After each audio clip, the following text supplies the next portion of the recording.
Now, in late 2025, Israel's decision to officially recognize Somaliland as an independent country set off massive firestorm at the UN. Somalia is understandably furious, calling the move a direct attack on their sovereignty and claiming that it is a null and void attempt to tear their nation apart. And most of the international community is siding with Somalia, worried that this is not just a diplomatic tiff. It's a move that could destabilize the entire Horn of Africa, give a boost to terrorist groups like Al-Shabaab, and set a messy precedent for other breakaway regions. Now, the tension at the Security Council has been incredibly high. Somalia and its allies have even accused Israel of having a hidden agenda ranging from building military bases to rumored plans about relocating Palestinians to the area, claims that have added a lot of fuel to the fire. And while Israel insists that they're just acknowledging the reality of Somaliland's decades-long self-rule, and the U.S. is defending Israel's right to choose its allies, the rest of the world is largely bracing for impact. Now, joining us to make sense of this at the moment, we have Yemi Fajemisin, geopolitics analyst in Glasgow, UK, and we also have Charles Onunaiju, Director of the Center for China Studies in Nigeria, Abuja. Thank you so much, gentlemen, for joining us. Thank you for having me. A pleasure. Now, let's begin with you, Charles. Now, let's have your thoughts on Israel recognizing Somaliland, because Netanyahu explicitly links this recognition to the spirit of the Abraham Accords. Is Somaliland being used as a backdoor to build a pro-Israel bloc in East Africa, thereby bypassing traditional Arab League resistance? What are your thoughts? Well, I think it is absolutely important that African countries should take this serious, not just for the Horn of Africa, but for the rest, for the entire continent. In my view, Israel had demonstrated her stubbornness to ignore international law. And this step, in my view, is not just going to be taken merely ordinarily as a mere diplomatic right. Like United States explained, that Israel has a right to exercise a diplomatic right to recognition. Somaliland is an integral part of the Federal Republic of Somalia. Of course, like you know, Somalia broke down in 1991 following the dictatorship of Syed Barre, and then Somaliland was declared almost 34 years ago. But as you may know, no country in the world has recognized Somaliland. It's been ignored, it's been isolated, and suddenly Netanyahu woke up and offered recognition to the consternation of the world in obvious violation of a critical norm that recognizes sovereignty of states and their territorial integrity.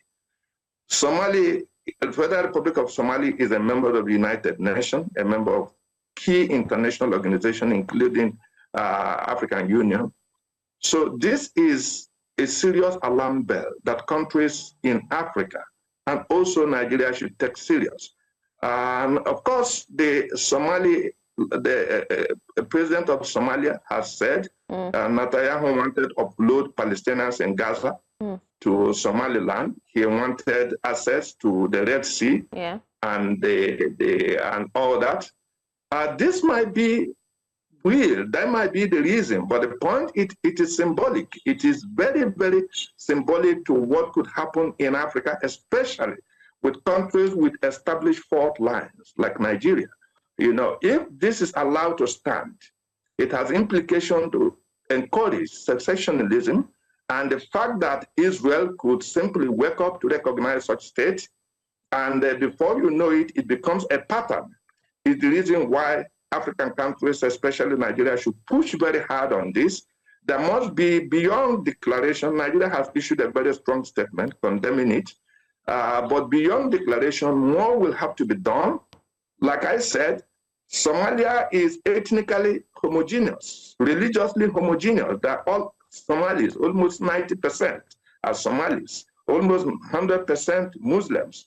So, and I think they also finding a way through a federal structure to give effect to the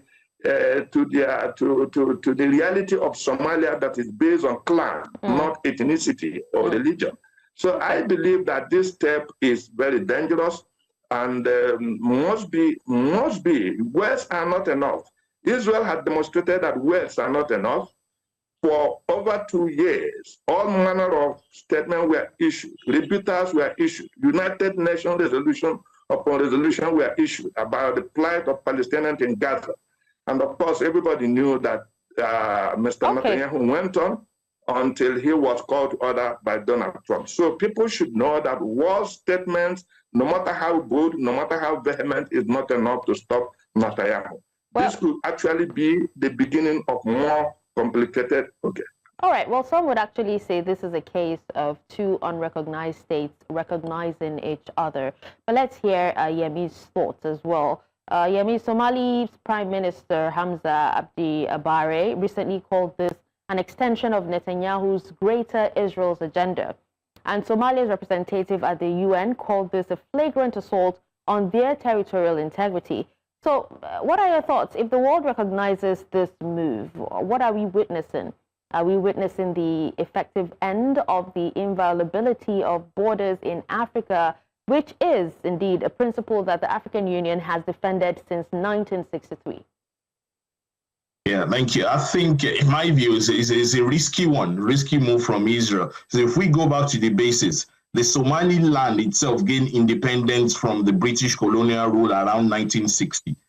So shortly after that, the parliament of the Somaliland decided to do a union with Somalia. And Somalia, at that time, was a part of an Italian colony.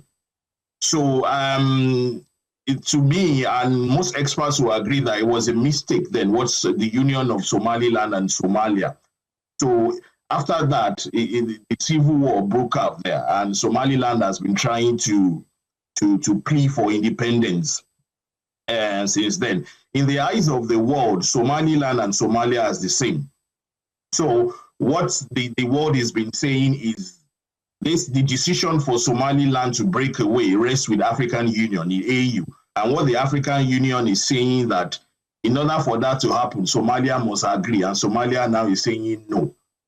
So what Israel is doing now, to me, there's no legal basis behind it, because the African Union, they've condemned it. Most of the heavyweight countries around the region, like Egypt, Qatar, Saudi Arabia, they've also condemned it. Absolutely. So my guess is Israel is doing it for political reasons, which is dangerous around Africa. Political reasons, I suspect that maybe they're trying to create a base in Somaliland, and they're trying to create a base so that they can attack Houthi rebels in Yemen. Which could be a dangerous one as well, because if that's the case, we don't know yet. It may be a case of Al-Shabaab even doing a bit of a union with Houthi and actually launching an attack on Somaliland itself. So it's a concern across Africa, the Horn of Africa, the dynamics of what Israel is trying to do in this country. All right, so Charles and Yemi has called this move very dangerous. Now we're actually joined by Fowzi Osman.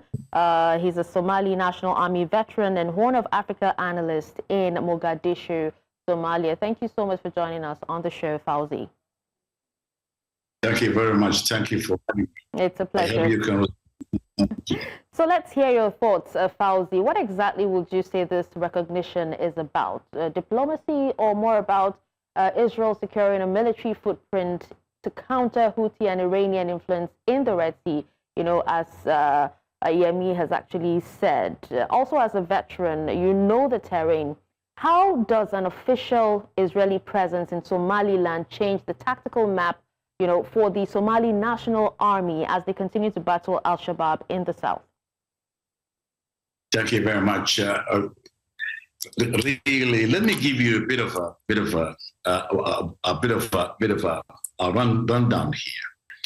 If you look at Africa history in 1960s, Somalia became an independent nation. What we had, like everywhere in Africa, we had divided people with different imperialist forces. In the south, we had the Italians, and in the north, we had British Empire. The agreement was 26 June 1960 to become one united Somalia. Some people have a different thoughts. They say that there was a union. Some say no, they were not a union. They were imperialist forces who divided in two, one nation, one people divided in two areas. And that was, Somalia was not unique. If you look at Guinea-Bissau, Guinea-Conakry, if you look at Cabinda inside the Angola, belongs to DRC, is all about imperial forces. And then what happened, we had an independence in 1960, 26 June. The nation came together and formed what we call Somali Republic. In 1991, we had a civil war. Somehow the government collapsed. And then we tried to bring together nation from abyss because it was completely destroyed the nation. Then what happened? In 10 years ago, we formed what we call a federalism. And that federalism was the source of the problem in this part of Africa. Why I'm saying that? If you look at Somaliland, so-called Somaliland map, you have 3 regions in that area. The north, which is occupied, those ethnic tribes now looking for independence, secession from Somalia. And then you have the other party, where almost 40% controlled by a collection of 2 tribes called Harti. And those Harti tribes, they control 40%. In the far north, close to Djibouti, another Somali territory, but independent, it's called Djibouti. Yeah. It's called by Aldol. Aldol is another region called another tribe. So what we have in the middle, Hargeisa and Bura, we have only one tribe looking for secession. When almost 70% of the area, they want to stay with Somalia. They want to remain Somali Republic. And that is the major issue. As you know, because of the civil war in Somalia in 1991, till almost 20, 30 years, we had the issue of bringing Somalia together, because you guys know more than I do, Somalia is a tribal society. And tribal society, each region controlled by its own tribe. And the central government, which the 1960 till 1991, was able to keep the country together. Once that central government has been removed, collapsed through the war, civil war in Somalia in 1991, then we have, each tribe claiming its own autonomy. So coming back to this point, Somaliland now, as you know, is a very strategic place. We have Bab Mandem, which is the almost 30% of the world freight passes by, from Saudi Arabia, from Arabian Peninsula to Yemen to all the way that area. And we have very strategic Houthi, which is the other side of the border. From Berbera to Yemen is less than 80 kilometers. Just the ocean there is 80 kilometers. So it was mind-boggling that all of a sudden we have, you know what I mean, the Israeli Netanyahu saying that I'm going to recognize this secession. And it was something that we were not expecting. Yes, so still on you, speaking on, Israel recognizing this, there are actually reports, categorically denied by some, but actually raised in the Security Council about plans to relocate Palestinians from Gaza to Somaliland. Now, Somaliland has a population that we know is actually deeply sympathetic to the Palestinian cause. Is this recognition the quid pro quo for, a massive forced resettlement project for the Gazans? As you say, if you listen today, Somali President Sheikh Mohammed in Al Jazeera, he put very clear, and we know that the secession groups in the north, in that particular area, and let me emphasize that particular area is not what the people believe to be. It is a very shrinking area. It's only two main cities, Berbera and Hargeisa. The rest is controlled by other tribes who want to remain with Somalia, and they are Somali Republic. So this particular groups in those particular area, if you look at what they're promising, is mind-boggling. They're promising that accepting 1.5 million Palestinian being evicted their homes, and the gentleman who was a think tank from Israel, I think Mensa, said other day, plainly said that even Israelis were surprised that so much generosity offered that particular group in Hargeisa and Berbera, accepting 1.5 million. So, and it was mind-boggling. So, the question here, thank you very much that the African Union came out very strongly, because, my trip, let me give you one thing. I was few years ago, I was crossing from Guinea-Bissau to Guinea-Conakry, and you see the border between, it's a river, and you cross the other side, same people called Fulani. Fulani on this side, in Guinea-Bissau, from Gabu, and when you cross the other side is a Boke, which is a major town in Guinea-Conakry. And the same people are speaking Fulani, you see? So that tells you how imperialist forces divided in Africa. And you guys, Nigeria, more more than I do, because you have so many tribes there. Okay. And very good to say this, that all right. Nigeria, which is Nigeria, which is the major ECOWAS nation in West Africa, and major figure in Africa, came out very strongly and said, we are not accepting any division, any alteration of African colonial borders. Because if you touch there, then you will have what? You will have Cameroon divided into Douala and there. Then you have Cabinda. Then you have Rwanda, north, divided by Tutsi and Hutu. Yeah. Then you have a Congo, DRC, already chaos. Then you have a Sierra Leone, which is the river between Liberia and Cote d'Ivoire. Where is the line here? So, Nigeria is I'm really impressed. Tinubu, it was very clear. The Nigerian palace president, spokesman, and I heard about the day. He was very, very clear and strongly. And he said, we are not accepting any intervention of African border breaching. So the question you have, that particular party promising 1.5 million Palestinians being relocated and promising Israeli base. So in that particular area. And that base, and that's why today, if you look at what happened in Yemen, Saudi Arabia came very strongly and requested UAE being evicted from Yemen, because UAE was helping a secession group from North.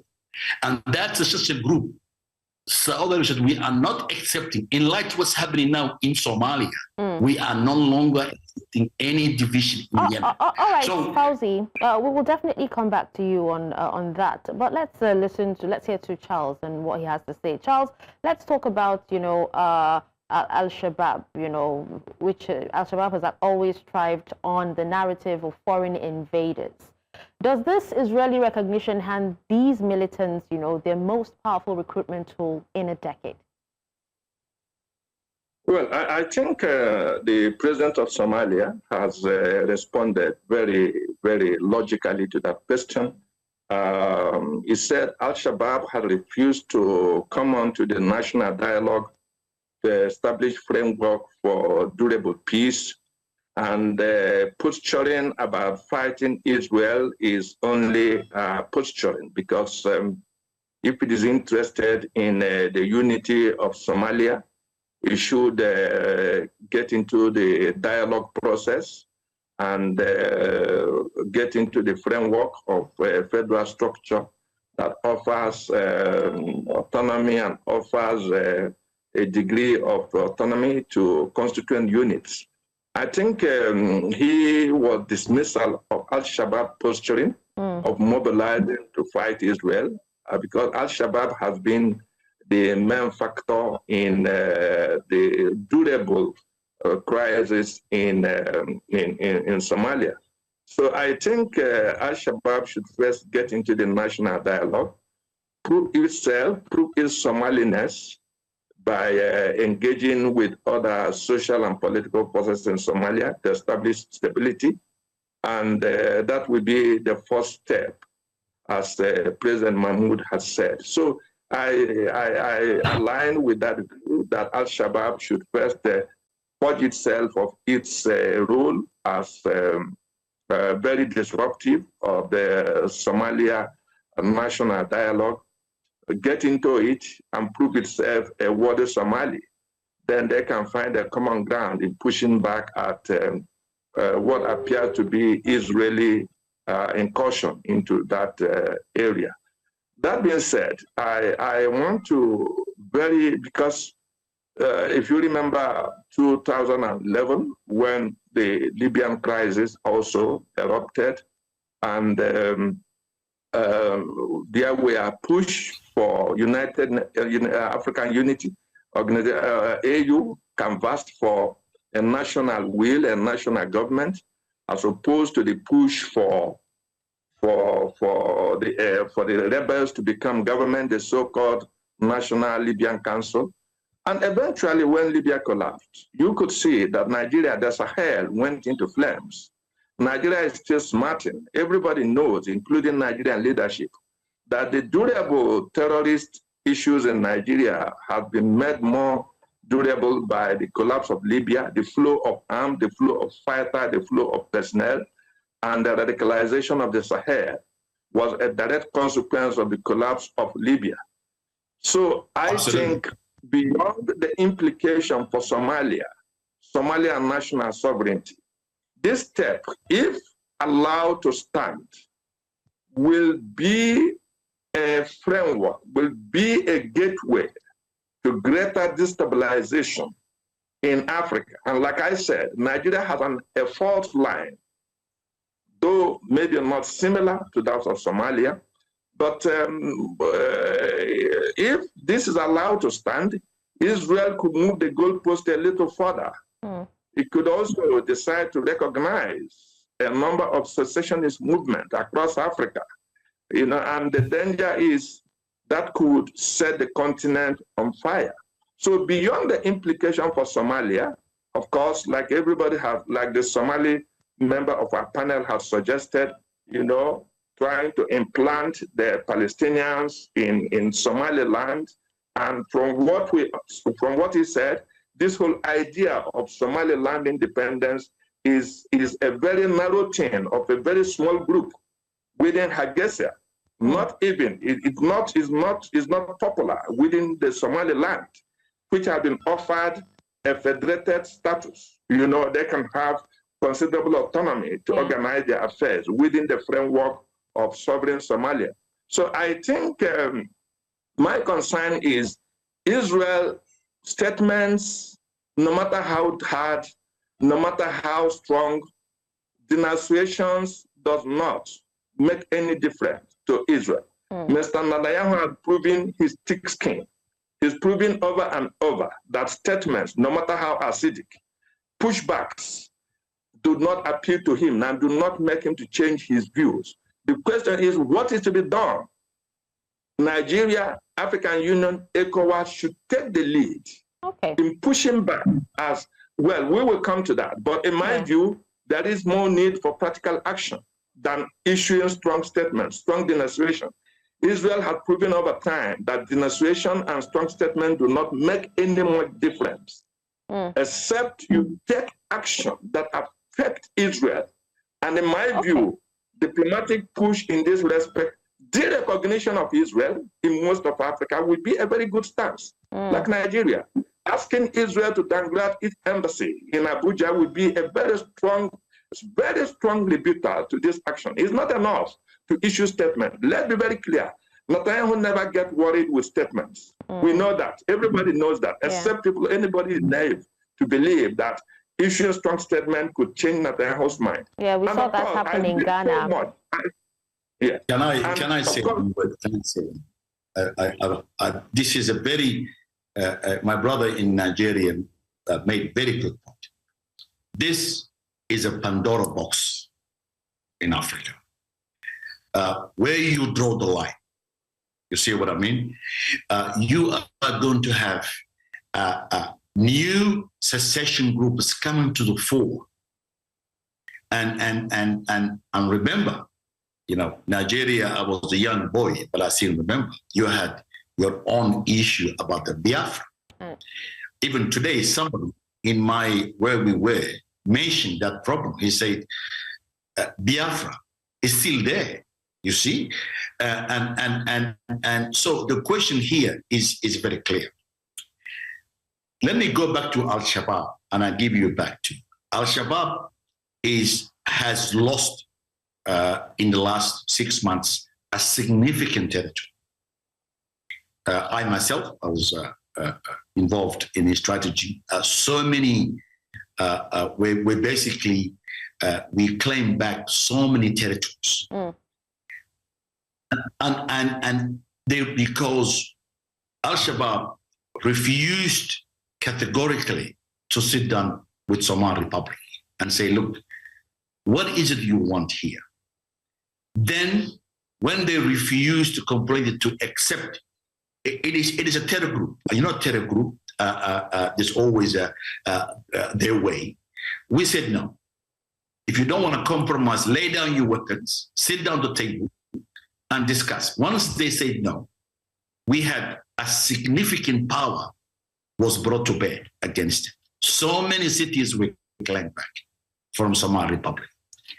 Now, all of a sudden, when we were trying to, bring a national conference after Al-Shabaab and move next stage, we have this Israeli intervention. It was completely, in Mogadishu, we had 3 or 4 days incapable of sleep because it was monumental change. Looks like we felt like the rug was pulled out of our feet. The good news was we recall straight away, we requested, and I really thank Sierra Leonean representative in UN Security Council, Protection C. I think she was instrumental requesting emergency meeting. Not 100% we condemn it, including Sierra Leone, even Slovenia, a nation who is suffered greatly about secession. UK came out very strong.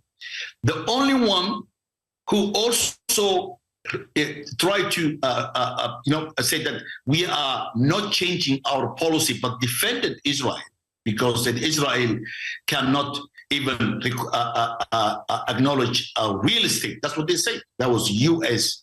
representative in Security Council. But they say in our position has not changed. So now here's the question I'm going to ask you the panel. ECOWAS, which is led by Nigeria, which is a major force, and really that I was talking about today or yesterday in Mogadishu about Nigeria, even trying to invite Tinubu, president, to come there, to make sure that it is a Pandora box, it is a hell gate will be opening, and Africa will no longer exist. Nations will collapse because you will have secession groups claiming independence. You see? So the good news, OAU was very strong, led by Djibouti, said no. Tinubu, which is a major force in Africa, said no. South Africa said no, which is another major one. Algeria, Egypt said no, we're going to bring forces if you need, even in Somalia. Egypt said that yesterday, we're going to bring brigands to control Somali border. Tunisia, Morocco, because Morocco has a problem of Essawa, as you know. They have Sahara secession groups very strong. So we need to come together and make sure that Africa will remain intact. Yes. So, Fowzi, well, just to clarify, let me Burkina Faso has a problem, and you know that. You guys are very close to that. You have Niger, which is a major issue suffering secession. Those groups in Sahawi. You have Mali, already half of the Mali controlled by secession. And what? And you have a small rectangle. They are all over West Africa. I'm not very familiar with it, but the small rectangle banditry in Mutuguri, in all this north in there. And then you have Bamenda, which is other side of Nigeria, Bamenda secession. So that Bamenda secession they're also claiming parts of Nigeria. You know more than I do, of course. So we need to come together and make sure that African borders we are not accepting any change because who are you changing to? Thank you very much. Absolutely. I just wanted to make one thing clear. While Nigeria is actually a major force, the leadership of the ECOWAS is now with Sierra Leone. So Sierra Leone now leads ECOWAS. I think we're actually almost done, but let's hear from Yemi. Yemi, just a few minutes, because you would be staying with us for the next segment. So just speak to us, because Turkey and Egypt have both condemned this move. President Erdogan accused the Netanyahu government of having the blood of 71,000 Palestinian brothers and sisters on its hands. Do you expect a scenario where Turkish military advisors in Mogadishu find themselves in a direct Cold War with Israeli advisors, in Hargeisa? Is there any path to settlement between Somaliland or Somalia?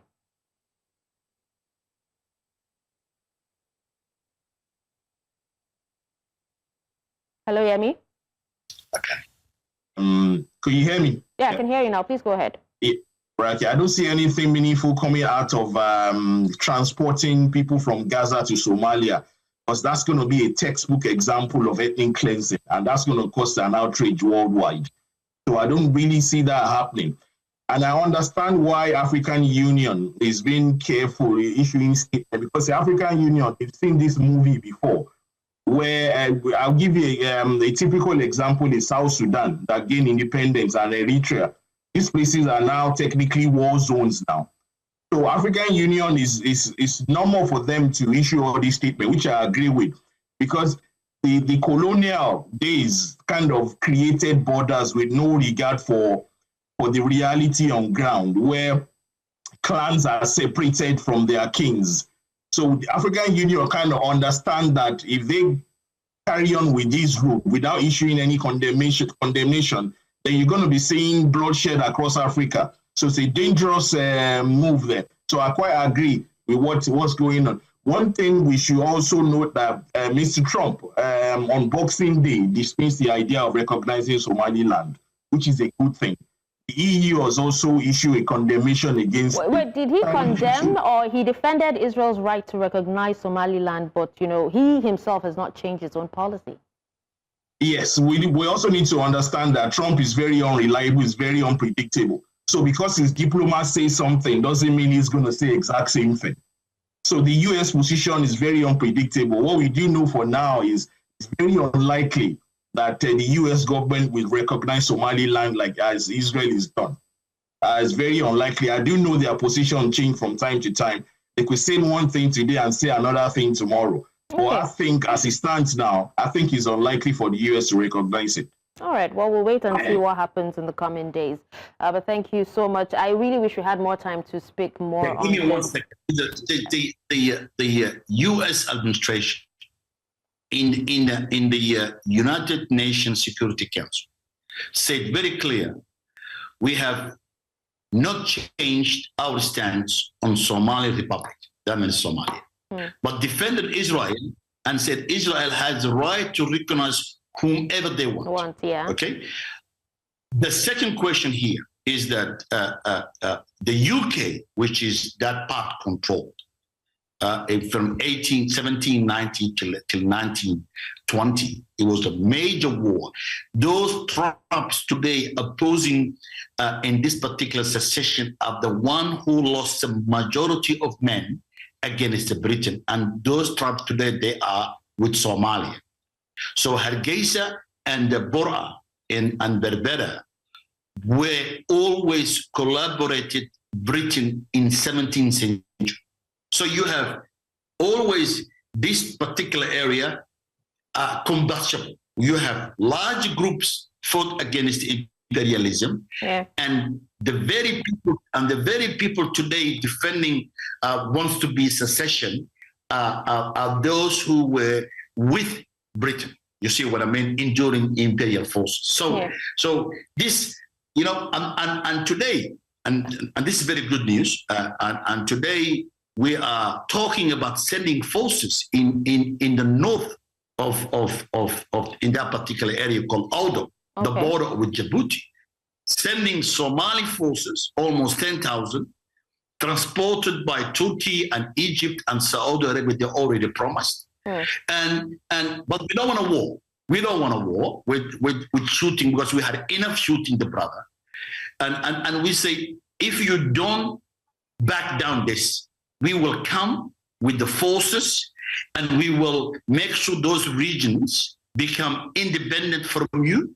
So you have Hargeisa and Bura surrounded by these troops, by tribal, and then you're going to have the bloodshed, because we will not be able to control once those tribes say, no, this is my territory, I want to stay with Somalia, and the others say, no, we're going to call Netanyahu. Then you have what? You have those tribes fighting each other. And they did in the 17th century. So, right, Fowzi. What we need here. Thank you very much. What we need here. All right, Fowzi, I sincerely apologize. I really wish we had more time. Maybe we would have you in the studio, at a later time to speak more on this. We should actually have, a second episode on this. Thank you so much, Fowzi Osman, Somali National Army vet and Horn of Africa analyst. We also had Yemi Fajemisin, geopolitics analyst. He will be staying with us. We'll wrap up the show together. We have to review. And then Charles Onunaiju, that's the director of Center for China Studies in Nigeria. Thank you so much, gentlemen. We appreciate you for your time. We'll have you back again, Fowzi. It's a promise.